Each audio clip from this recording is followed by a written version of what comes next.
Buenas noches. Media hora tardó el proceso de cierre de la última compuerta de la Casa de Máquinas de Hidroituango. En esta emisión de Teleantioquia Noticias haremos un completo análisis desde todos los frentes de la noticia. Los riesgos para las poblaciones aguas abajo del río Cauca obligaron a EPM a adelantar este proceso, que se cumplió con éxito al mediodía de este martes. Luego del hallazgo de un socavón en inmediaciones de la Casa de Máquinas del proyecto hidroeléctrico Ituango, la firma Integral comenzó un completo estudio de los riesgos que este generaba para el proyecto y para las comunidades aguas abajo del río Cauca. Las conclusiones advierten que en la actualidad la resistencia de la estructura de captación es incierta. Podría fallar de dos maneras: lo que se llama esfuerzos de flexibilidad o flexión y esfuerzos por cortante. Los análisis de ambas posibilidades eran preocupantes. Los esfuerzos que soportaban la estructura por flexión podría aguantar la cota 400, pero por cortante advertía que cada metro que subiera el embalse generaría una mayor incertidumbre y mayor riesgo de colapso para la estructura. Si se pierde la estructura de captación, el agua quedaría entrando a Casa de Máquinas con una alta probabilidad de que no se pudiera controlar esta misma.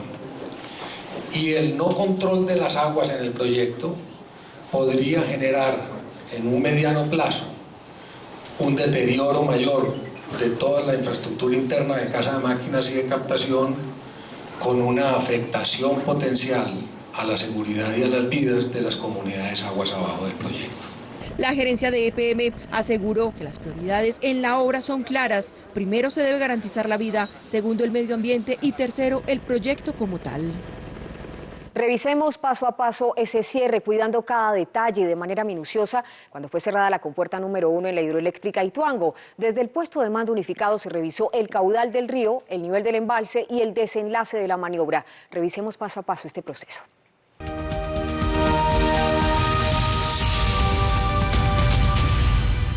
Fueron momentos de tensión en el puesto de mando unificado de la hidroeléctrica Ituango debido a la complejidad de la maniobra para cerrar la compuerta 1 de la Casa de Máquinas del proyecto, proceso que debía hacerse más lento que el anterior. En días pasados, todos los técnicos y todas las recomendaciones de los ingenieros, de los asesores, de los calculistas, de todas las personas técnicas recomendaron hacer el cierre de la segunda compuerta a la mayor brevedad posible. Autoridades nacionales y departamentales, al igual que empresas públicas de Medellín, afirmaron que las 24 horas del día se monitoreará el caudal del río Cauca, el nivel del embalse y el desenlace de la maniobra. Monitoreo de todas las variables dentro del proyecto de la montaña, lo cual se han comportado bien, y ya lo que estamos en este momento es en la fase ya social y ambiental. Desde el puesto de mando unificado, las autoridades manifestaron que este es el inicio de la recuperación del proyecto hidroeléctrico más importante del país. Ahora toda la atención se concentrará en recuperar la Casa de Máquinas, el corazón del proyecto. Precisamente, además de recuperar el control del caudal, el cierre de la compuerta número 1 permitirá, según EPM, avanzar en otro de los hitos del proyecto hidroeléctrico Ituango: terminar la presa. Para terminar la presa falta colocar unos 450.000 metros cúbicos de tierra, lo que aseguran en EPM podría cumplirse a finales de febrero o principios de marzo, porque la pantalla y la pared flexible están completas y con filtraciones muy pequeñas. Sabemos que está funcionando bien, seguiremos trabajando y podremos alcanzar en un mes con seguridad estaremos terminando esa presa hasta llegar a la cota 435. El vertedero empieza en la cota 401 y la obra va en la 395. Cuando se alcance ese nivel, por allí empezaría a caer el agua y entonces la central hidroeléctrica se habrá salvado. Va a empezar a verter y a caer acá en este cuenco de disipación y pasará al río, ¿cierto? Pasará al río el agua. Eso es lo que esperamos, con las condiciones que tenemos, con la hidrología que tenemos, esperamos que ocurra el sábado. Pero antes de cantar victoria, la estructura deberá ser asegurada, se verificará la estabilidad y se deberá desinundar la Casa de Máquinas bombeando por el canal de descarga. Terminar la presa también permitirá resolver los problemas de movilidad al proyecto Ituango, porque sobre la presa va la vía. Y después del cierre de la compuerta número 1, lo que sigue para Hidroituango, según los expertos, es un reto desde lo técnico, que se centra principalmente en el funcionamiento de la Casa de Máquinas. A su vez se debe evaluar la viabilidad del proyecto desde lo económico. Los retos sociales, ambientales, técnicos y económicos empiezan una nueva etapa para el proyecto Hidroituango tras el cierre de la compuerta izquierda. Según el doctor en geociencias Osvaldo Ordóñez, se trata de una etapa definitiva para saber si Hidroituango es viable o no. Cómo mantener un túnel con caudal ecológico, cómo organizar la casa de máquinas si está dañada y cómo hacer cuentas para ver si el proyecto es económicamente viable, ¿no? Eso es lo que se viene. El hallazgo del socavón irregular, así como la conexión generada en los túneles de captación por este mismo, son las evidencias más recientes y que precipitaron el cierre de las compuertas. Eso es una cosa nada buena para el proyecto porque significa que si los túneles están conectados, pues los revestimientos y todo lo que se había hecho no funcionó. Pues lógico que el proyecto no estaba acondicionado para lo que vivió, ¿no? Entonces reparar esos túneles es una cosa que puede llegar a ser irreparable, ¿no? Según el experto, el proceso de examen puede tardar hasta 3 meses. Mientras tanto, los alcaldes de Ituango y Valdivia manifestaron su preocupación porque sus municipios quedaron incomunicados por 24 horas. Aseguran que nuevamente se golpea fuertemente la actividad económica y que hay graves afectaciones para los transportadores. Básicamente nos toma por sorpresa. Anoche, apenas muy tarde de la noche, nos avisan de que iba a haber el cierre hoy a las 11 de la mañana. Los que más pierden con este cierre, con la movilidad, digamos, porque en este momento no hay movilidad durante 24 horas, son los comerciantes, los productores de frutas, los transportadores de carga y de pasajeros. Ahora al ver 4 o 5 días este río sin agua también perjudica a todo el mundo y no sabemos cuándo vuelva el pescado nuevamente. Esa es la angustia que la gente tiene. Y con respecto a lo del tema de la minería, pues la gente ha minado en las orillas del río. Esperemos de que no se nos metan al centro del río porque ahí sí sería un riesgo mayor.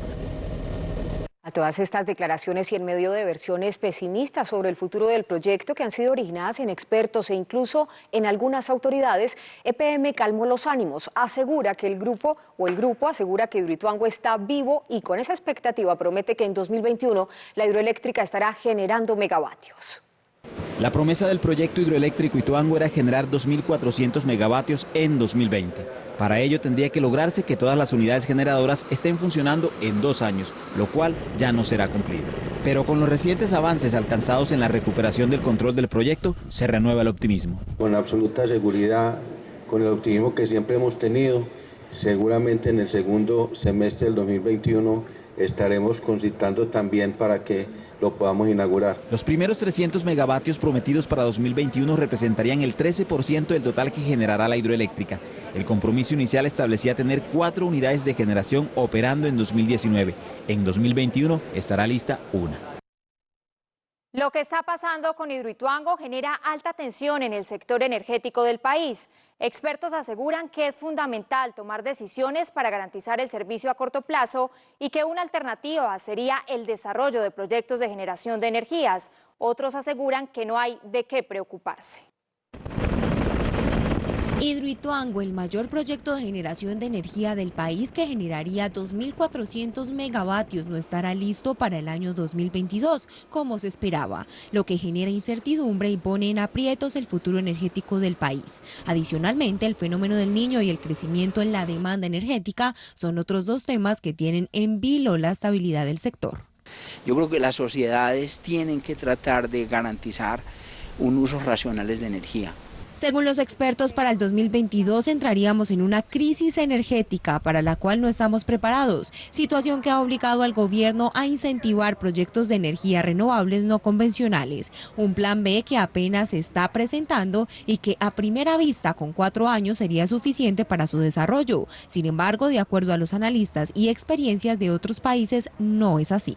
Necesitamos una estrategia muy fuerte de investigación y de desarrollo que nos lleve a no dar una solución para el año entrante, en 4, 5, 10 años, tener en la mesa posibilidades, pero tiene que ser una apuesta definida de invertir. Adicional al plan de las energías renovables no convencionales, el gobierno nacional debe realizar una reconfiguración del sector para cubrir la demanda energética. Hoy el sector está compuesto en un 70% por hidroeléctricas, 30% termoeléctricas a gas y carbón y solo el 1% de energías renovables no convencionales. Mientras tanto, desde Bogotá, la Asociación Colombiana de Generadores de Energía se pronunció sobre los mitos que se han generado en torno a que el cierre de las compuertas de Hidroituango podrían presuntamente generar un posible racionamiento. A propósito de las diferentes contingencias que se han presentado en la hidroeléctrica Ituango, en el país se han generado mitos y falsas noticias en las redes sociales que alertan de un posible racionamiento energético en el país. Consultamos con los expertos en el tema que aclaran la situación. El sistema eléctrico colombiano es un sistema robusto que está diseñado con mucha anticipación, es decir, no depende de un solo proyecto. Aquí estamos hablando de que por una falla en un proyecto el suministro eléctrico está garantizado. Bueno, existe el mito de que Colombia se va a quedar sin energía si Hidroituango llega a fallar. ¿Eso puede pasar? Usted habló de un mito, y claro que es un mito. El país tiene suficiente energía y no se va a quedar a oscuras. No tenemos un riesgo de racionamiento y este sector de generación eléctrica está preparado para el fenómeno del Niño que estamos viviendo. En Colombia existen 37 hidroeléctricas, de las cuales 10 están ubicadas en el departamento de Antioquia, funcionando a toda máquina. Y también desde la capital de la República se pronunciaron sobre el hito de hoy, el ministro de Ambiente y voceros de la Agencia Nacional de Licencias Ambientales. Hay críticas al procedimiento del cierre de la segunda compuerta.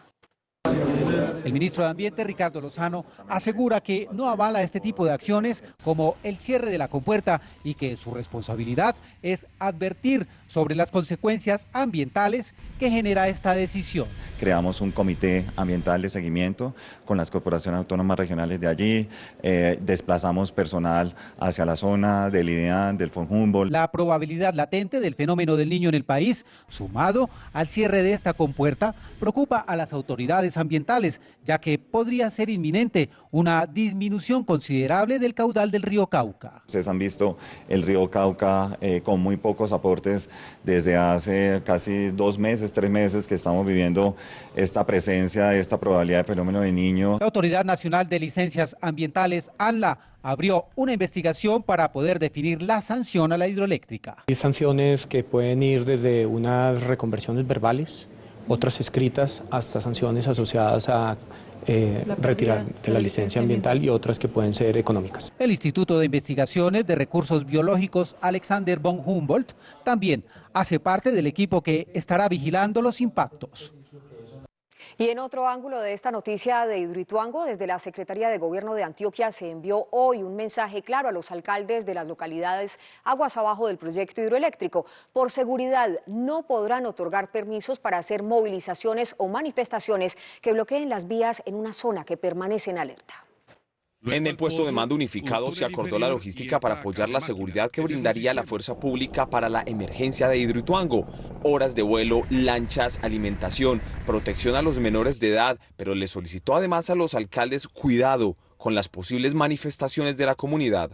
Porque el decreto que se emanó de la gobernación le quita las funciones a la alcaldía municipales para otorgar permisos de marchas sobre el territorio. Según la Secretaría de Gobierno, esta es una facultad extraordinaria que tiene el gobernador de Antioquia, por lo tanto, la Secretaría es la única en otorgar permisos, recordando que esta zona aún está en alerta. A la fecha se dio el parte a la policía, al ejército, que no hay permiso otorgado, por lo tanto no se permitirán movimientos en ninguna parte del territorio de ríos abajo del proyecto Hidroituango. Por su parte, el DAPAR le solicitó a la aeronáutica hacer un cierre temporal de la parte aérea y otorgar permisos especiales para sobrevolar la zona por parte de aeronaves y drones. Mientras podamos estar tranquilos, que no va a haber afectación a la vida de las personas, yo creo que las otras cosas las podemos remediar con la responsabilidad que tiene EPM del proyecto.